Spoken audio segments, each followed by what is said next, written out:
殿下这蜜馅都快溢出来了，甜的齁人。是给谢统领，哦不，是给副九将军备的吧？他这一趟着实让人忧心。要不然我给他起一卦吧？不必，他从来不信命。寨子的信，萧南郡商队的旧档查到了。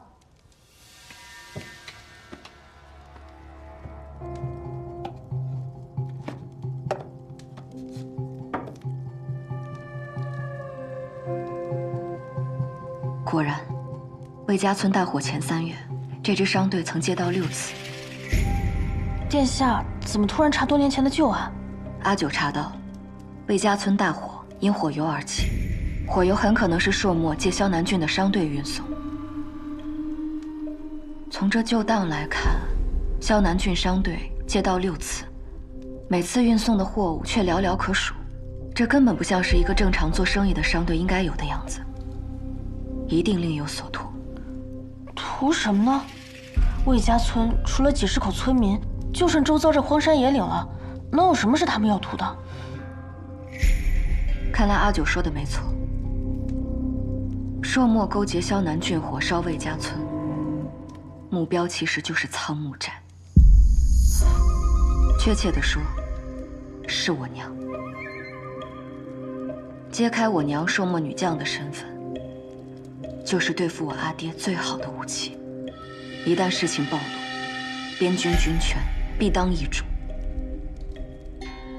这对萧南，对朔漠，都是好事一件。既然萧寻父子不惜与虎谋皮，那就让他们尝尝被野心彻底反噬的滋味。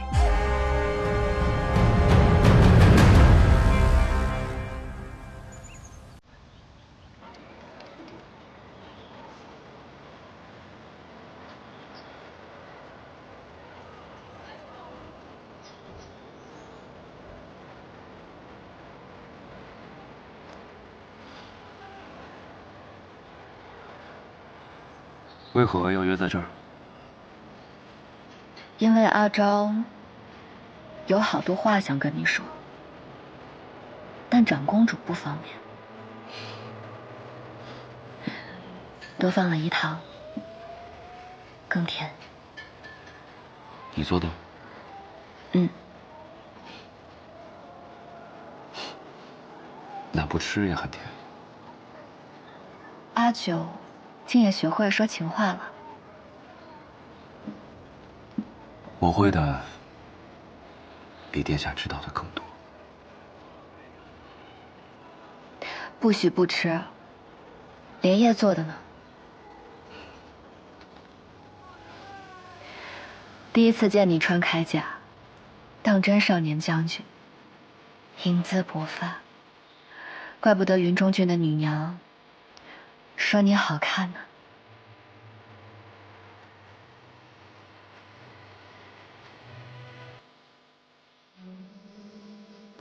云中郡的女娘，没你说的好听，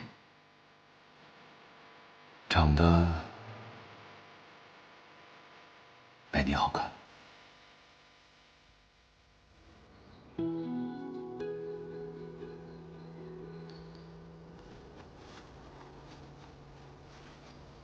你别忘了答应过我什么。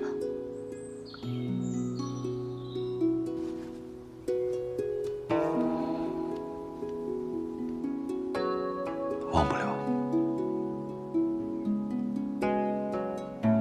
等我回来，我把它还给你。还？完璧归赵，连人带甲。你若不信，口说无凭，以此为证。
本就应该是这样。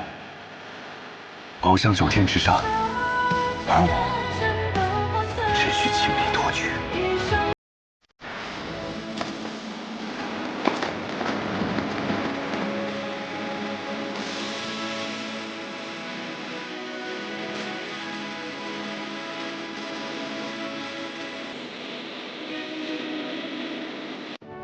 可再利的剑，也斩不断宿命。我步入云中的第一站，便遇见了他。男人小儿，可敢与我一战？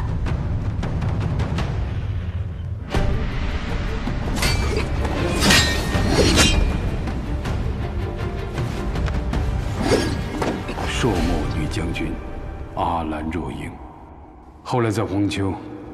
我又见到他为战死的亲军落泪，我才知道，朔漠女罗刹心中不止杀伐。楚将军深夜独行，未带亲卫，就不怕我取你首级祭旗？我今夜前来，不是跟你争吵的，我是想和你聊聊。你我有什么可聊的？止歌。止歌。我独自去见他，送他母亲给我的玉佩，上刻“止歌”二字。他迟疑后，终究接下，并回赠我一只朔漠的骨哨。他说，他愿拼死一试。然他迟疑劝和换来的，却是朔漠王要斩他于两军阵前。我只能将他带回大楚。我告诉他，若朔漠的鹰没有了方向，那便做朵不败的花吧。从此世上没有了阿兰若英，只有我的妻子木棉后。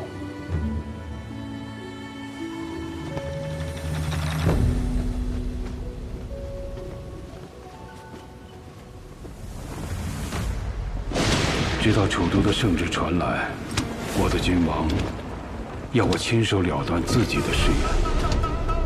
他说，去母留子是为我的前程，也是为了楚氏全族。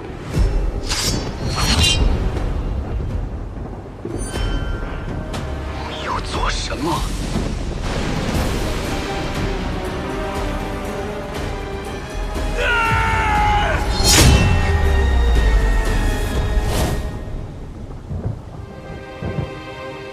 朕自请一世入守云中军，非奉诏，永不踏入皇城半步。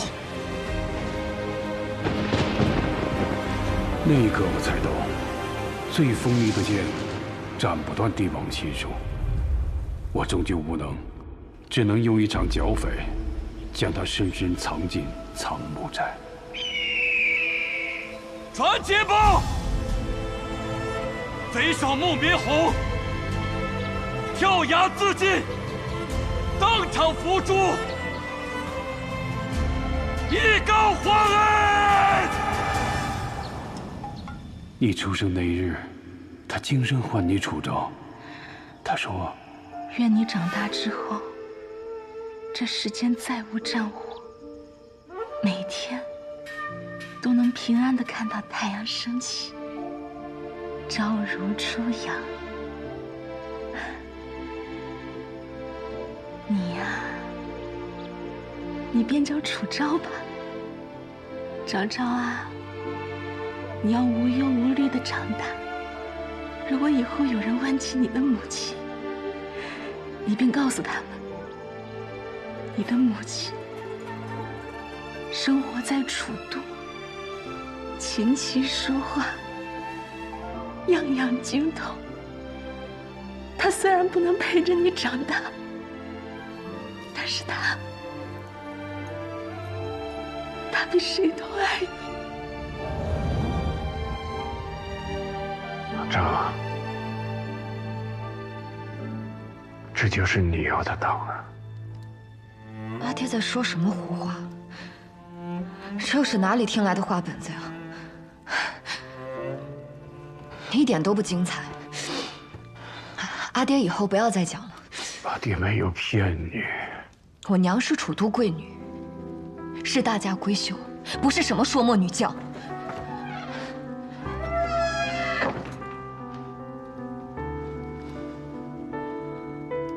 我阿爹说你是我娘，你是吗？那敢问阿爹，这些年你告诉我关于我娘的故事都是假的吗？我娘出身高门，琴棋书画样样精通，她善写小篆、画花鸟、弹古琴，你会吗？你如果是我娘的话，你一定会写。你现在就写给我看，你写给我看呀！你不会，你这双手只会舞刀弄枪，你只会杀人。你双手沾满鲜血，你不是我娘，我娘不是这样的。阿超，让他说完。我的母亲眉如远山，肤若凝脂，她是世界上最良善、最好的娘亲。我的母亲，即便是死了，也不会抛下我。她如果还活着，也一定不会欺我、骗我。而你，配我？阿超，我说错了吗？这一切不都是爹你告诉我的吗？我娘是楚都贵女，我娘病逝了，这一切的一切都是爹你告诉我的呀！还是这么多年，这一切都是你编造的谎言？到底什么是真的？阿爹口中的母亲是假的，阿爹你病中也瞒着我，到底什么是真的？够了！你说的没错，我不是你娘。将军病重，都分不清什么是话本，什么是真的。那既然我阿爹说的是胡话，那你就带着这个没有人要的破东西离开我楚家。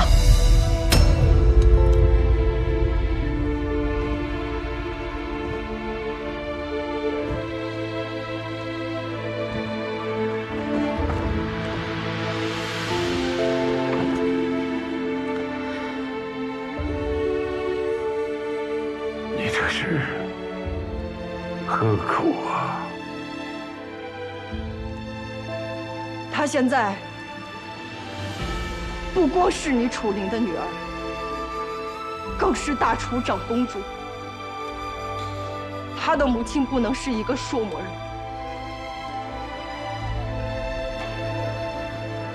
也不应该是我。阿兰。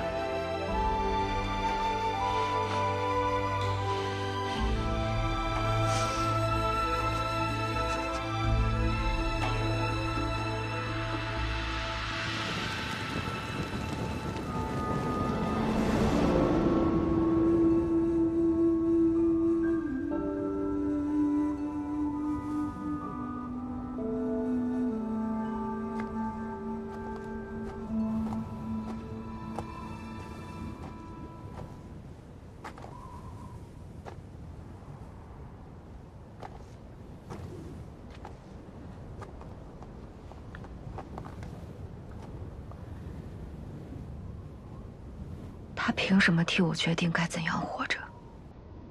或许，他只是想要你平安。平安？我活了19年，每天都在思念一个已死的母亲。我现在才发现，最讽刺的不是祭拜空坟，而是我的母亲从一开始就选择抛弃我。真正的不爱，连欺骗都是多余的。在我8岁的时候，我母亲送我回了谢家。她跟我说，她一定会来接我。可到最后，也没有等到她。你是想告诉我，他们骗我，是因为爱我？欺骗分很多种，有人欺骗是为了伤害，而有人欺骗是为了守护。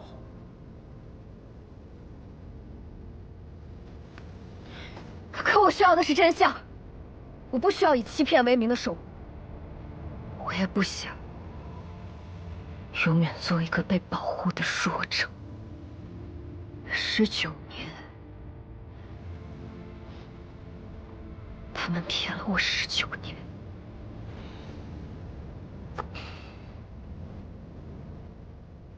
那你知道了真相，你打算怎么做？继续在这里质问到底为什么，还是回去看看不知道还剩多少时间的阿典？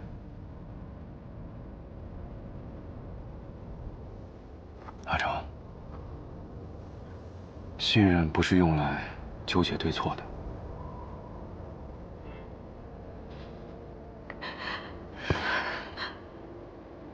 将军已经没有时间了，你还要浪费时间在互相责怪上吗？没有可是，你已经错过了19年，在这最后时刻，你还想要留下遗憾吗？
你和将军分明相爱，却被迫分开了，你为何不承认？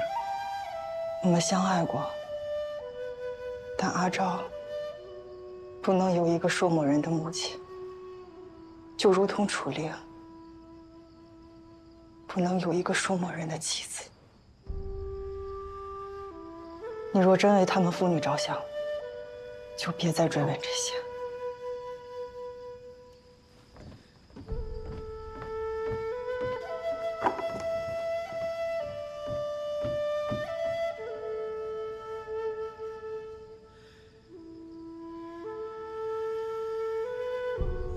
我能否问你一个问题？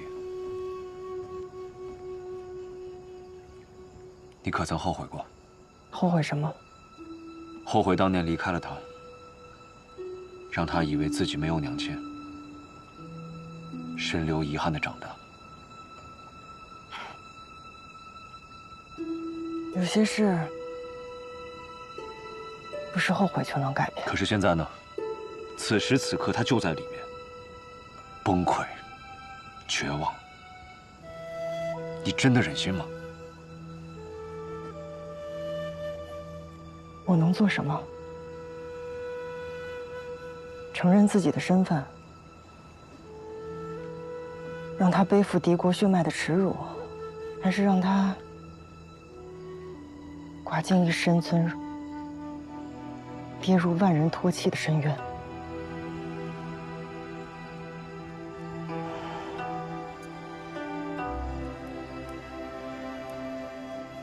这簪子本该在他及笄那年给的，我看得出来，戴得很好，替我给他吧。别说是我给的，就说是你送的。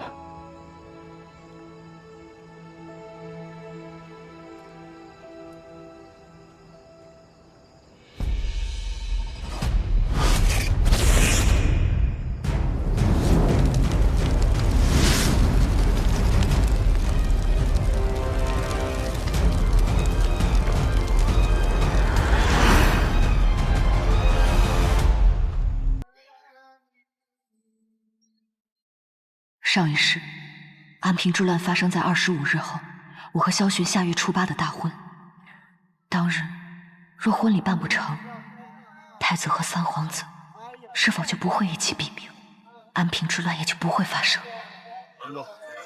下一个，走，过来，这个节奏一定要记住啊！快点，快点！哒。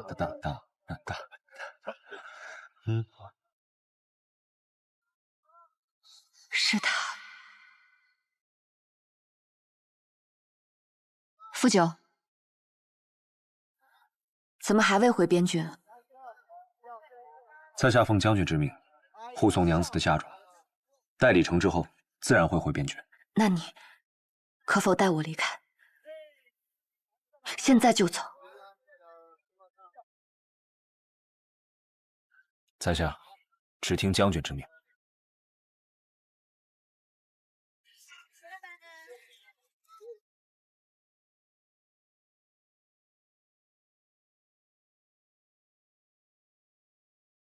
可是遇到什么麻烦？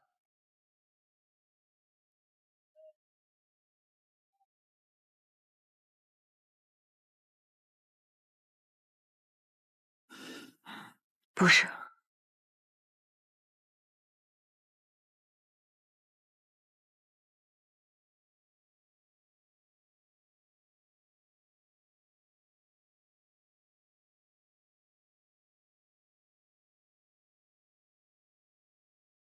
在下暂居驿馆，若真的有事，可随时来找我。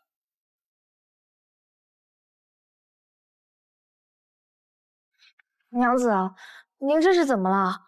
世子待您那样好，聘礼堆了满院，婚期也近在眼前，怎么突然要走啊？若是想念将军，我们可以给他写信啊。我得回去，我要回去见我阿爹。我身边到处都是萧巡的眼线，要想办法离开楚都。这一次，我绝不会再重蹈覆辙。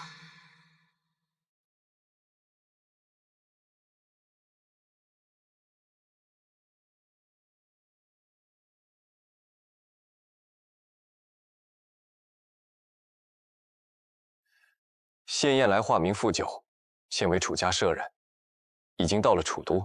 我这个弟弟倒是越发出息了，竟成了楚灵将军的亲信，为他掌上明珠送嫁。楚灵又怎样？在我高阳谢氏百年大族面前，他不过是个小小的卫将军。公子长姐乃当朝太子妃，又生了个小皇孙，往后这朝中势力……休要放肆！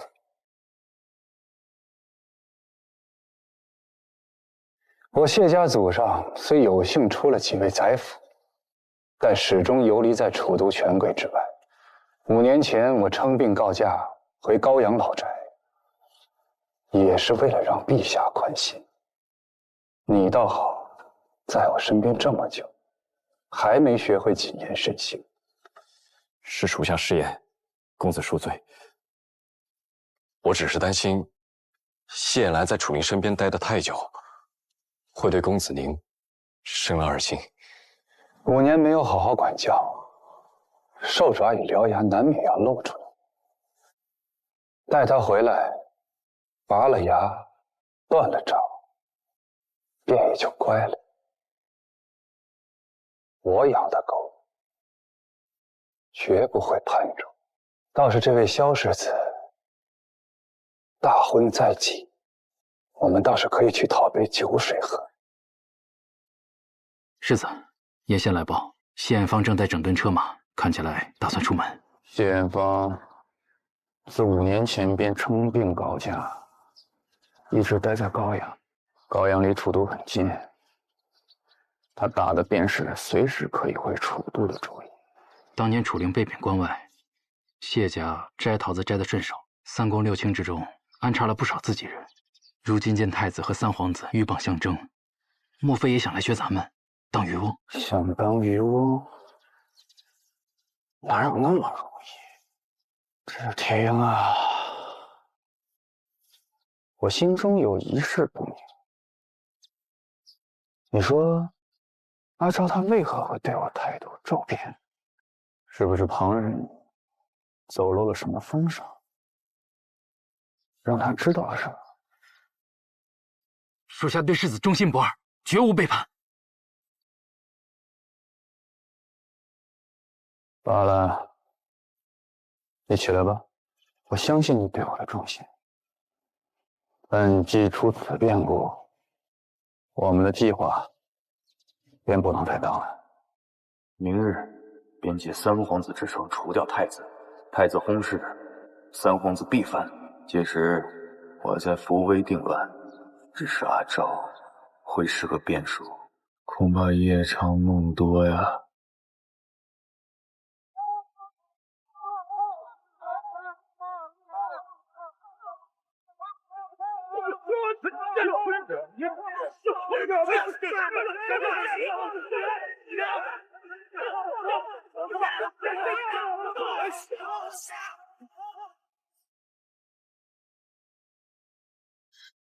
阿乐，发生什么了？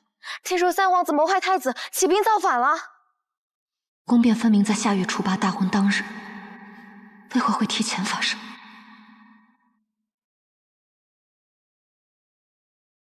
世子有令，保护楚娘子，请两位待在楚园，不得外出。阿雪呢？世子有令，保护楚娘子，请两位待在楚园。果然和安平之乱伊始分毫不差。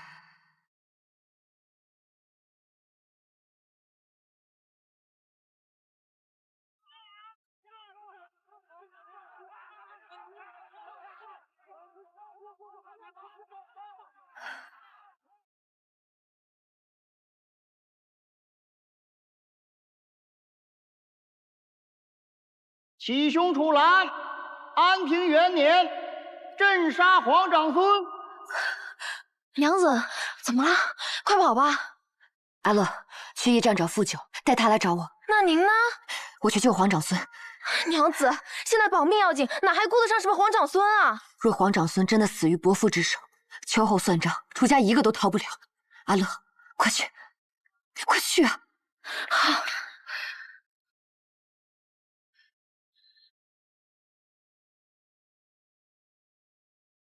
假如上一世确实是伯父杀了皇长孙，那他在哪儿，皇长孙就在哪儿。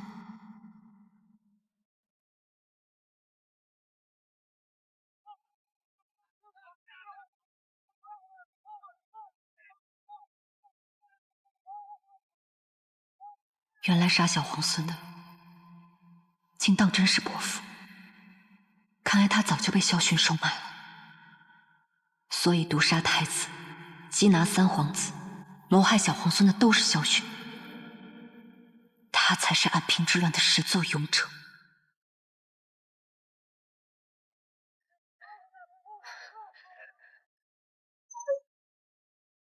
殿下，大军已集结，只待您一声号令，带一队死士到太子府，图干净，一个活口都别留。臣领命。带我们的人马闯进皇城，这江山便要换个人做。三皇子毒杀太子，屠戮东宫，谋害先帝，结党叛乱，论罪，当诛。殿下放心，这江山我会替你好好做着的。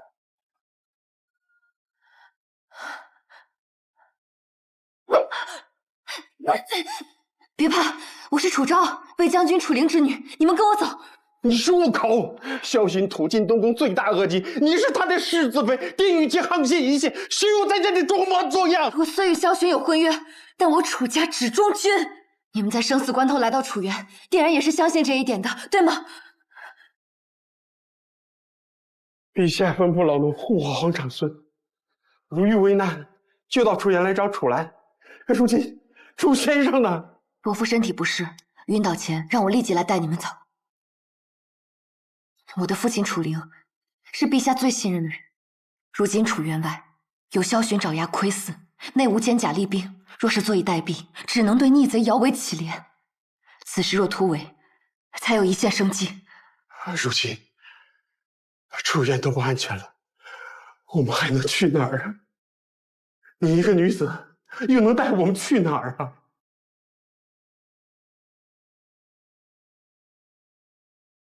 我带你们去云中郡，去云中郡找我爹，魏将军楚灵。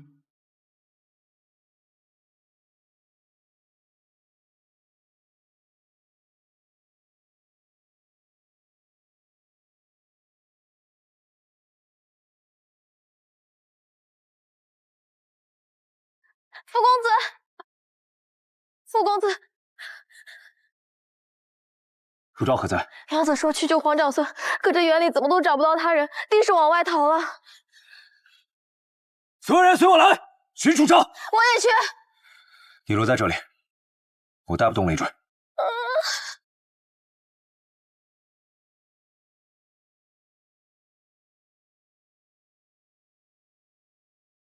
我严令，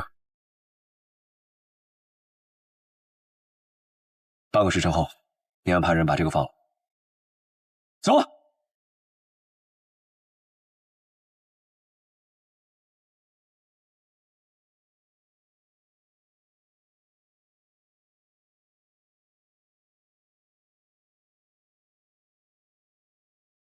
禀世子，都已查过了，东宫已无获口。阿昭如何？楚园那边怎么样？已派遣府兵前往看守。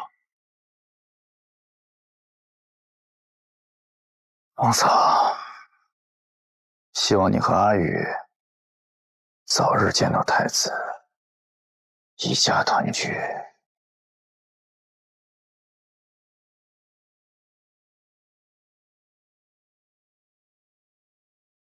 这不是小雨。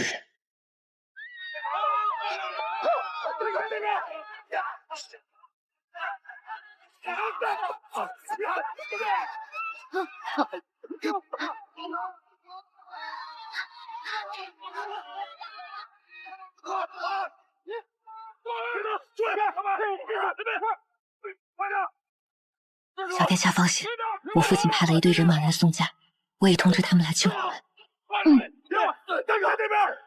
阿乐，你一定要找到阿九啊！当年楚灵为国组建龙威军，焰火为号，只有火焰令能够调动。他向孤承诺，只要龙威军在，孤绝不会陷入险境。他食言了。他食言了。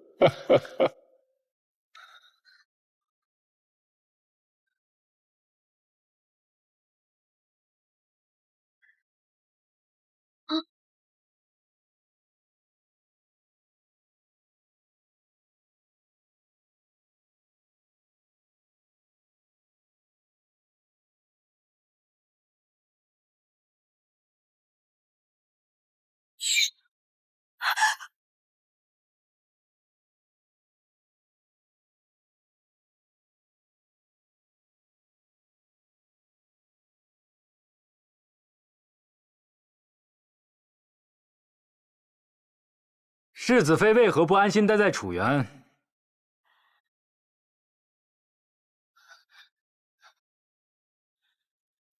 城中大乱，我实在是害怕，想出去找阿寻，途中正好遇见小殿下。铁英，你来的正好，同我一起送小殿下回宫吧。原来是这样啊！我这就让人送世子妃回楚园，将小殿下交给我便好。小殿下一时害怕，离不开我。阿寻呢？不然我们先在这里等他。请世子妃立即将小殿下交给我。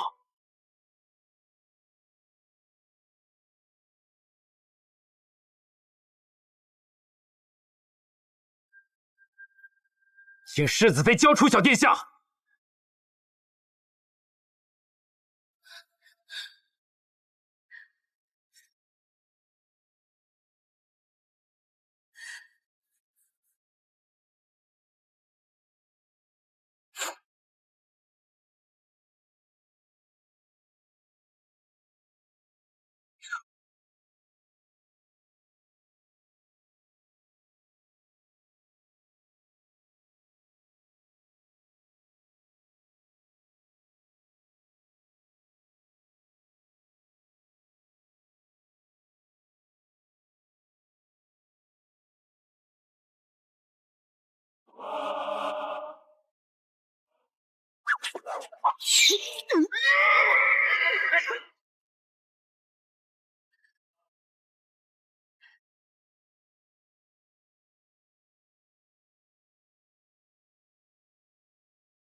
你为何现在才来？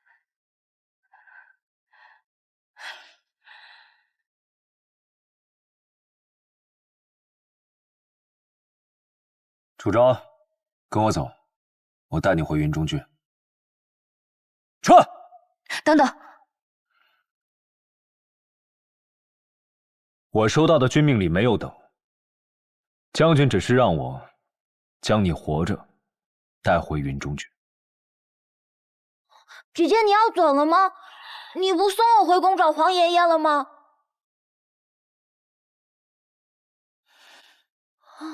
谢艳芳是你什么人？回答我。谢艳芳是你什么人？你问这个做什么？她是太子遗孤萧雨，是当今陛下唯一的皇嗣。傅九，我命你保护小殿下。我只遵守军令，但不是你的命令。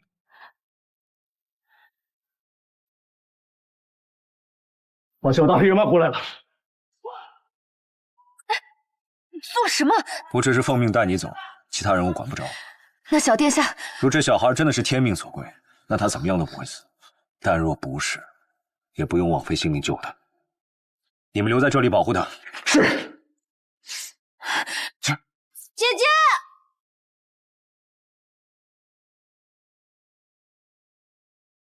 上一世，阿九也是这样带我逃离楚都。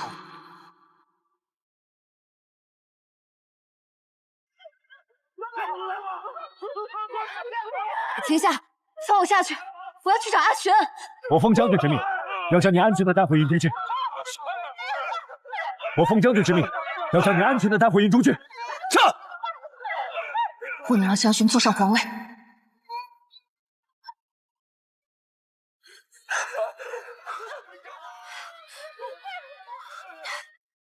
楚昭，你不想活了？我得回去救小殿下。不可能！走。傅九，你得保我性命，否则就是违抗军命。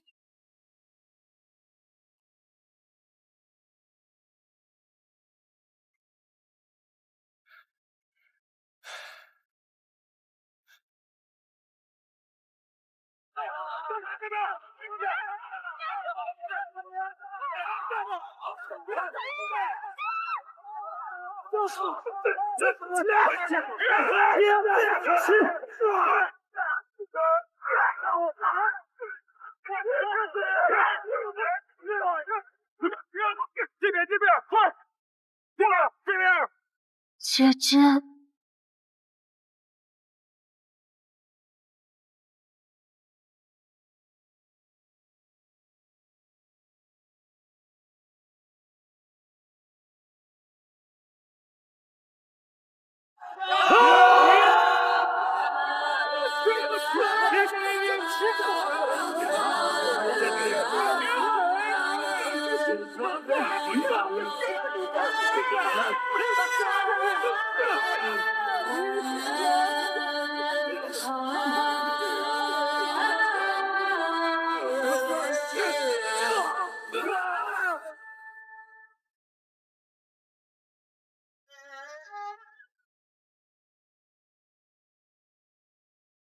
随我一起进宫护驾。是。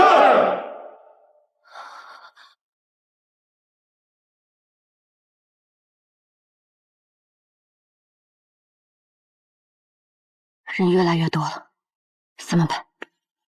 放心吧，我会死在你前面的。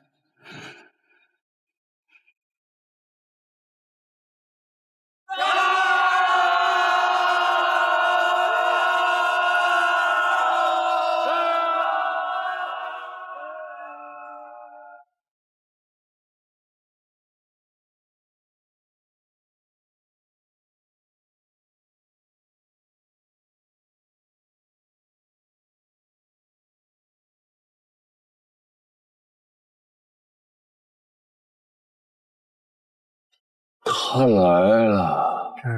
传我令，搜捕全城，凡与皇长孙相似者，格杀无论。其余人呢，随我一起杀入皇城。上！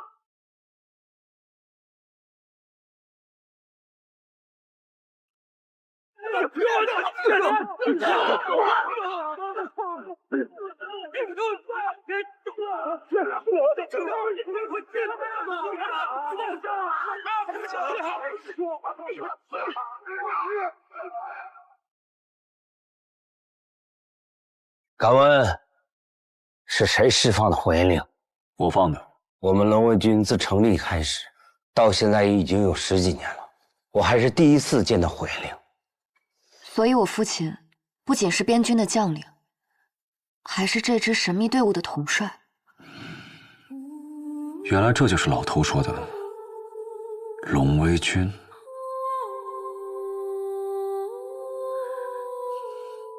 这是火焰令，可号令一支神秘的龙威军。当年先帝命我暗中训练以备国事之需。他们可以助你保护楚都，保护阿昭。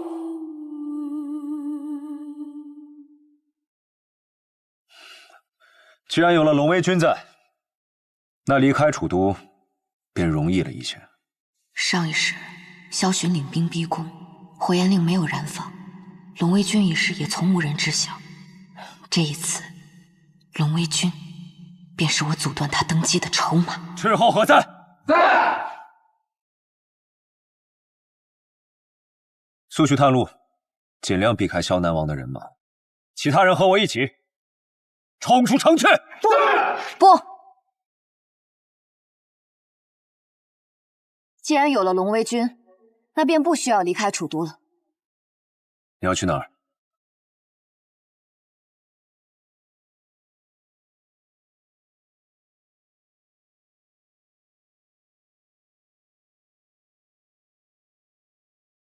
去皇城。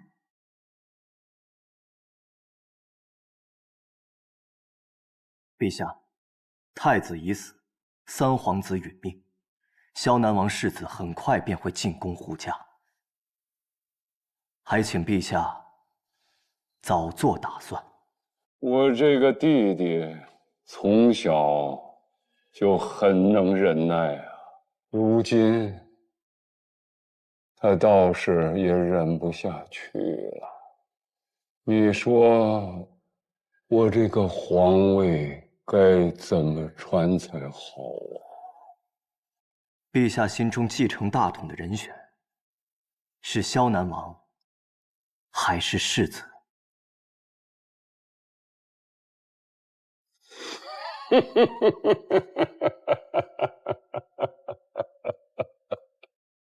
这么多年了，还是你最知姑的心意。去吧，依照。是。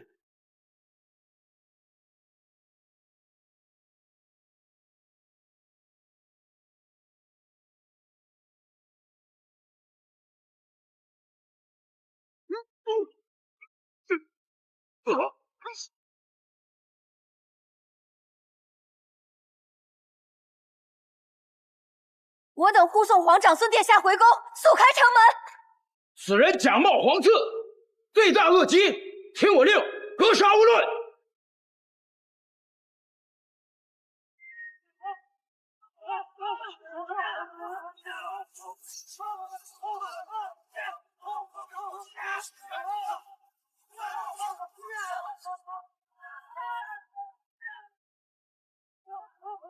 禁军统领谋反，以备正法。其余人等，戴罪立功，既往不咎，执迷不悟者，斩！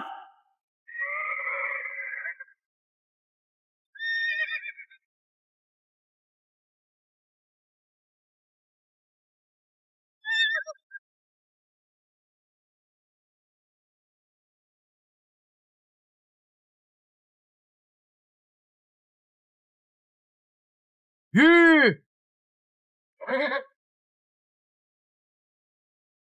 我们这样硬碰硬，胜算有几何？城门被破是早晚的事情。只是时间的问题。萧薰若是入城，头一个要杀的就是小殿下。第二个要杀的，就是你吧。刚刚冲进去的那个人，难道是？撞门！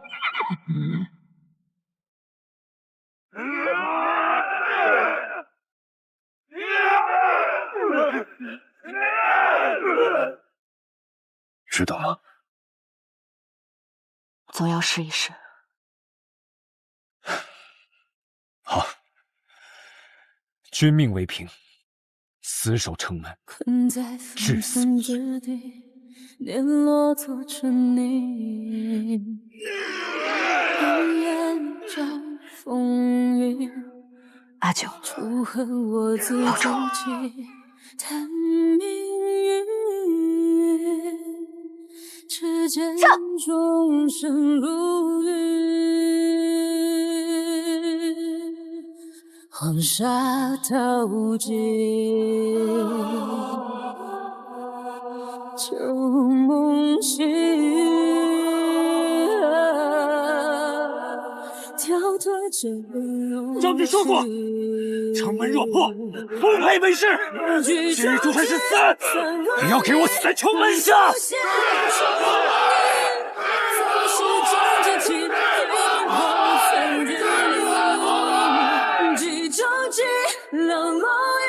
缓缓虚实体，天地作情人，红尘不过岁月。萧薰这私奸恶毒至此，整个东宫都被屠了，一个活口都没留下。太子妃和小皇孙也……只有刀和血，才是最真实的。这大楚的天下，唯独萧薰做不得。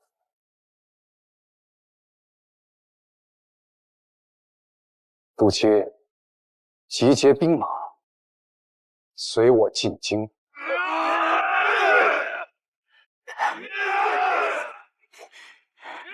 世子，属下无能。是我大意了，低估了楚灵的本事。是世子妃带走了小皇孙。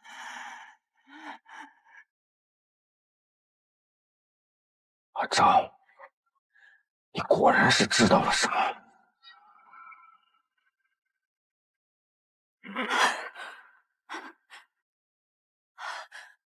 未得陛下召唤，擅闯者死！我乃云中郡卫将军楚灵之女楚昭，护送小殿下回宫，求见陛下。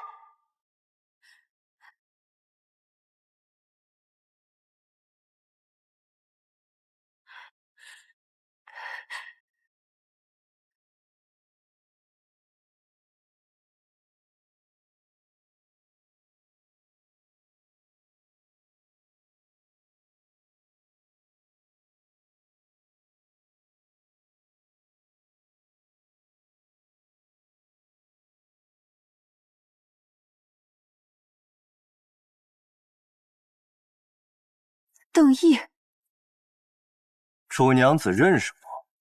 上一世你贵为太傅，是萧薰最为信任之人，我怎么可能不认识？如今看来，邓毅必然参与了萧薰的谋逆。我与邓大人曾有过一面之缘。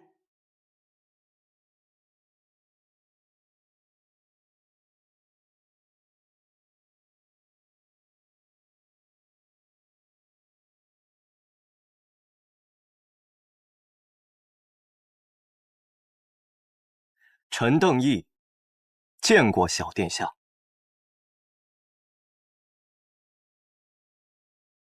陛下龙体抱恙，不便召见二位。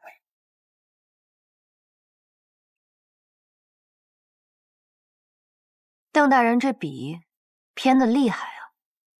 楚娘子夜闯进宫，是想让下官添笔处事谋逆？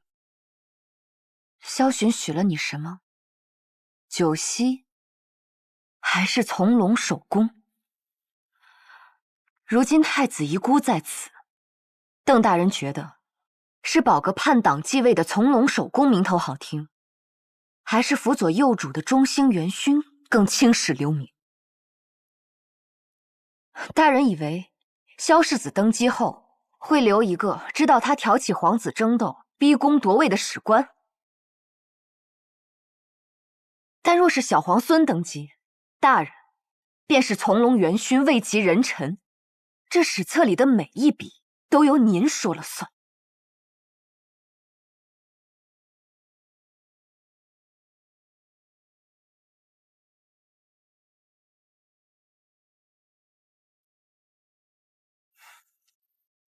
臣邓毅，请楚娘子代小殿下面圣。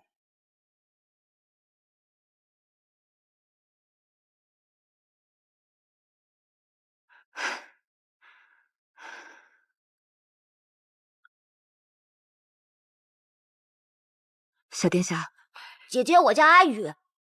好，阿雨，自此刻开始，你我性命休戚相关，生死与共。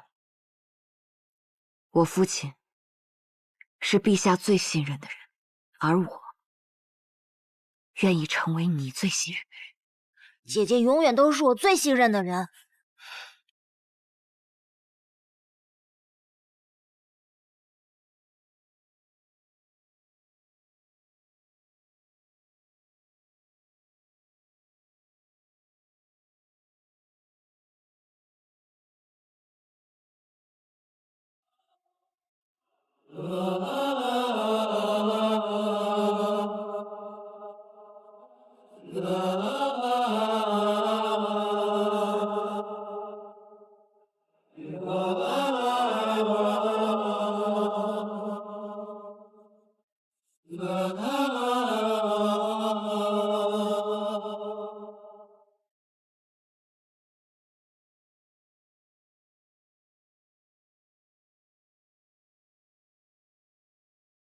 陛下，楚灵之女楚昭护送皇长孙殿下回来了。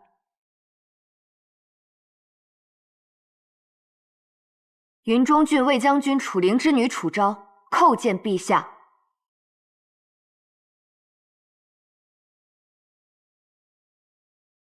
你倒是和你父亲一样胆大包天，目张法。陛下，夜闯深宫，实非臣女所愿。其常是带着小殿下来我家避险，恰逢我父亲派人回京，危急关头，为保大楚江山社稷，动用了龙卫军，才能成功护送小殿下平安回宫。起来吧。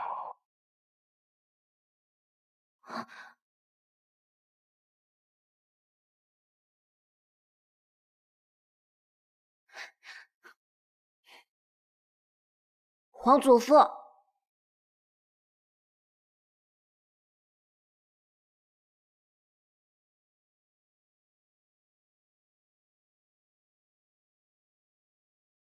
我把这孩子送出去是为了保全他，可是你现在又把他送回这危险之地，你是什么用心？陛下，萧南王世子萧巡设局谋害太子与三皇子，追杀皇长孙，还对陛下心存谋逆。臣女虽与其定下婚约，却断看不得此等逆贼犯上作乱。太医，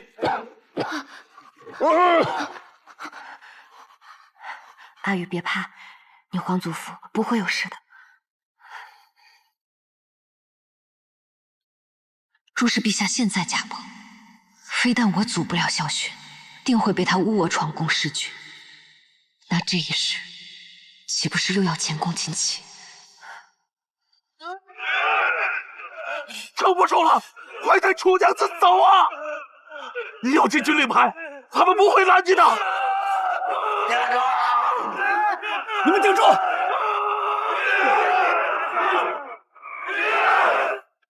你都看见了，蛊中毒了，活不到天亮。故意拟好了传位诏书，明日天亮，萧巡就是大楚新的国君。邓毅会把你们安全的送出去。陛下，你真的要将这大好江山送给萧南王父子吗？一个6岁的孩子能坐稳江山吗？罢了，事已至此，只要江山还在萧氏子孙的手里，就可以去见列祖列宗了。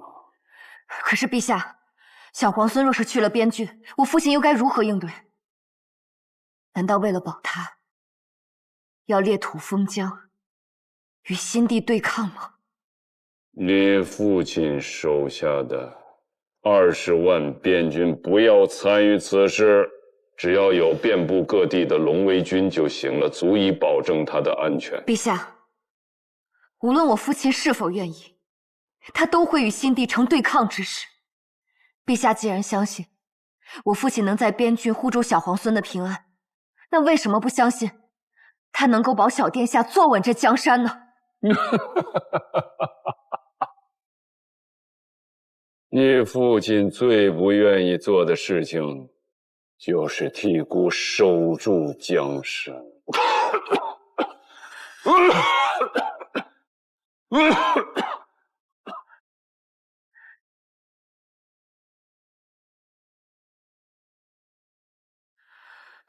你倒是提醒孤一件事情：如果萧玄执意要娶你，你父亲不会与他为敌，那20万边军就成了隐患。如此说来，朕也留不得你。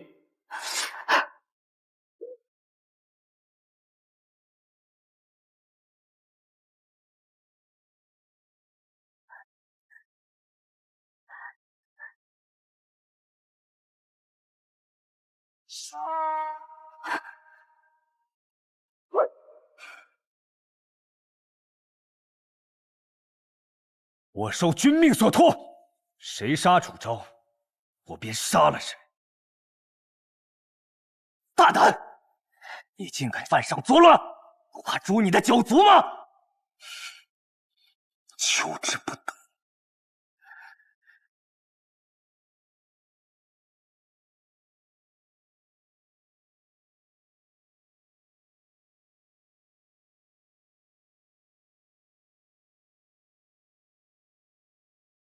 动手！两边一起死！阿九，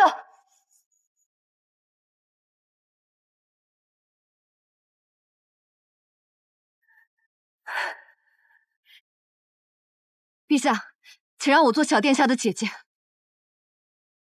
大楚的镇国长公主，帮助小殿下坐稳江山。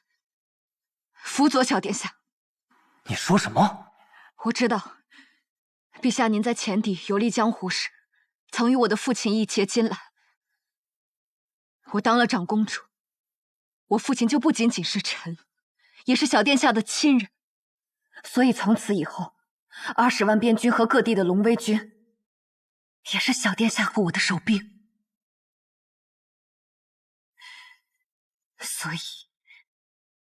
这些，便是小殿下坐稳皇位的最大筹码。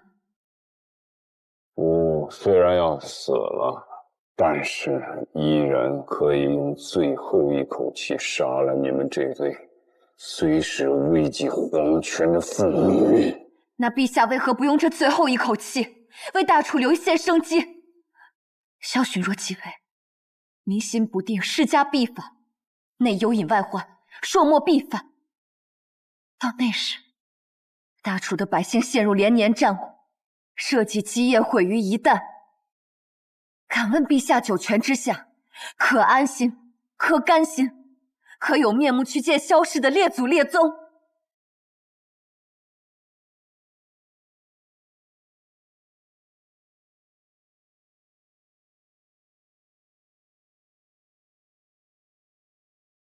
镇国长公主，陛下放心，这个长公主之位，自我起，自我重。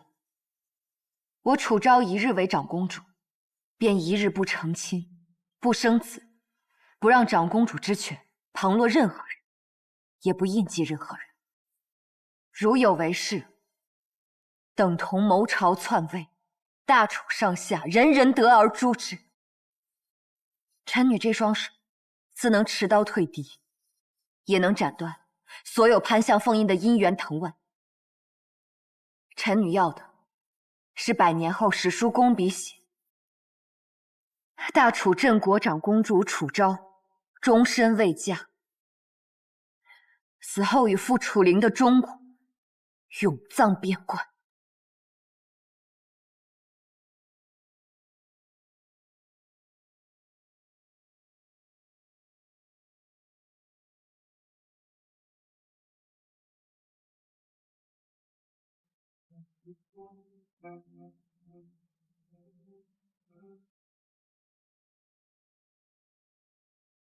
臣萧南王世子萧寻，请求进宫伴驾。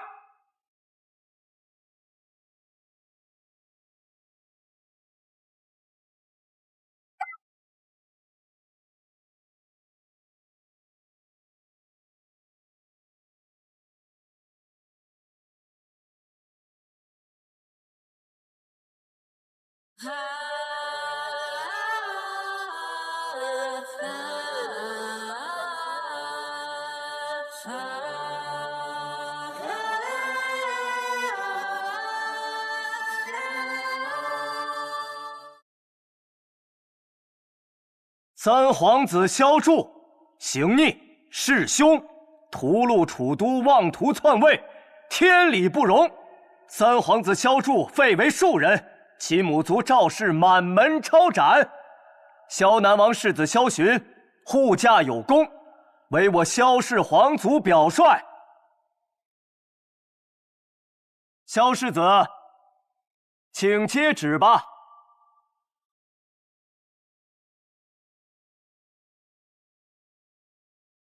高阳谢氏率5000私兵前来救主。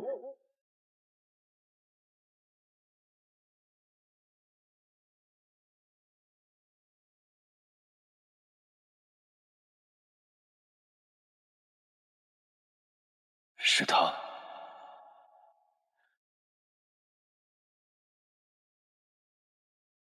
今萤火犯紫薇，逆党构乱，朕二子俱没。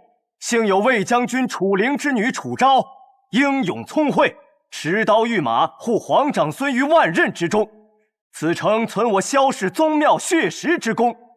朕与楚灵昔年并配黄沙，曾折剑为誓，结义金兰。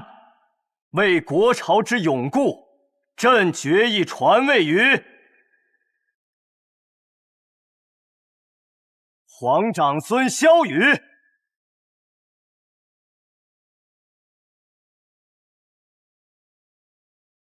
册封楚氏之女楚昭为镇国长公主，即刻废除其与萧南王世子之婚约。